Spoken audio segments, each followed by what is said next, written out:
Hello friends, welcome back to my channel ரசிக்கலாம். நம்ம இன்றைக்கி பார்க்க போகிற ரெசிபி ரொம்ப சூப்பரான டேஸ்டியான ஈஸியான ஈவினிங் ஸ்நாக் தாங்க பார்க்க போகிறோம்.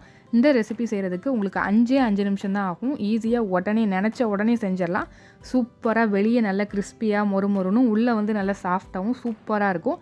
இந்த ரெசிபி செய்கிறதுக்கு நீங்கள் வேறு எந்த பொருளும் எடுக்க தேவையில்லை. எல்லோரும் வீட்டிலே வச்சுருக்கிற ஒரு பொருளை வச்சு தான் செய்ய போகிறோம். வாங்க எப்படி செய்யலான்னு பார்க்கலாம். அதுக்கு முன்னாடி நம்ம சேனலை இப்போ தான் நீங்கள் ஃபஸ்ட் டைம் பார்க்குறீங்கன்னா மறக்காமல் சப்ஸ்கிரைப் பண்ணி பக்கத்தில் உள்ள பெல் ஐக்கானை கிளிக் பண்ணி அதில் ஆளுங்கிற பட்டனையும் தட்டி விட்டுருங்க. வாங்க இப்போ எப்படி செய்யலான்னு பார்க்கலாம். முதல்ல ஒரு கப் அளவு இட்லி மாவு எடுத்திருக்கேன்.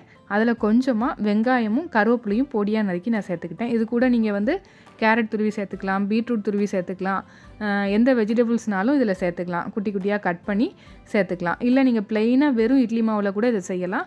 ஆனால் இட்லி மாவு வந்து பார்த்திங்கன்னா கொஞ்சம் திக்காக இருக்கணும். தோசை மாவு மாதிரி ரொம்ப தண்ணியாக இருந்துடக்கூடாது. இட்லி மாவு பதத்தில் இருக்கணும். அதை மட்டும் நீங்கள் பார்த்துக்கோங்க. சப்போஸ் நீங்கள் தோசை மாவு எடுக்கிறீங்க, அப்படி இல்லைன்னா உங்கள் மாவு கொஞ்சம் தண்ணியாக இருக்குன்னா கொஞ்சமாக அரிசி மாவு சேர்த்துக்கோங்க. அவ்வளோதான். இப்போ நமக்கு மாவு ரெடியாக இருக்குது.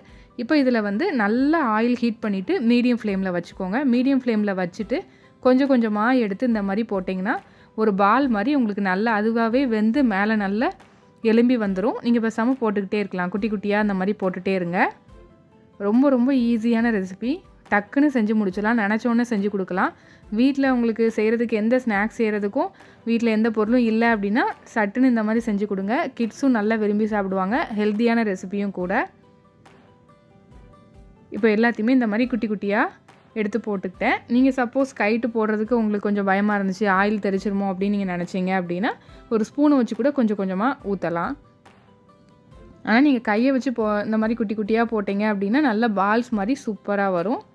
இதை நல்லா கிறிஸ்பியாக ஃப்ரை பண்ணி நம்ம எடுத்துட வேண்டியதான். அவ்வளோதாங்க. ரொம்ப ரொம்ப ரொம்ப சூப்பராக இருக்கும். இதுக்கு நீங்கள் தனியாகவே சாப்பிட்லாம். அப்படி இல்லைனா இதுக்கு வந்து தேங்காய் சட்னி, தக்காளி சட்னி இந்த மாதிரி சட்னி வச்சு சாப்பிட்டாலும் சூப்பராக இருக்கும்.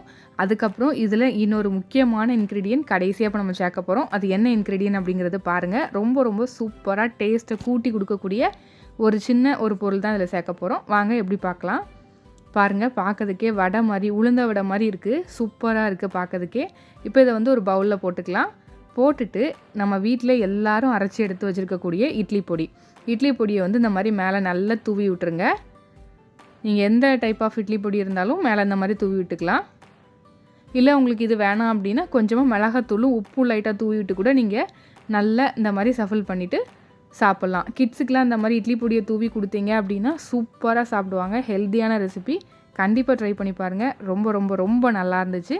பாருங்கள், இப்போ நான் இதில் ஒன்று எடுத்து பிச்சு காமிக்கிறேன். எப்படி இருக்குன்னு பாருங்கள். வெளியே நல்லா கிறிஸ்பியாகவும் உள்ளே வந்து நல்லா சாஃப்டாகவும் உளுந்த வடை மாதிரி இருக்குது.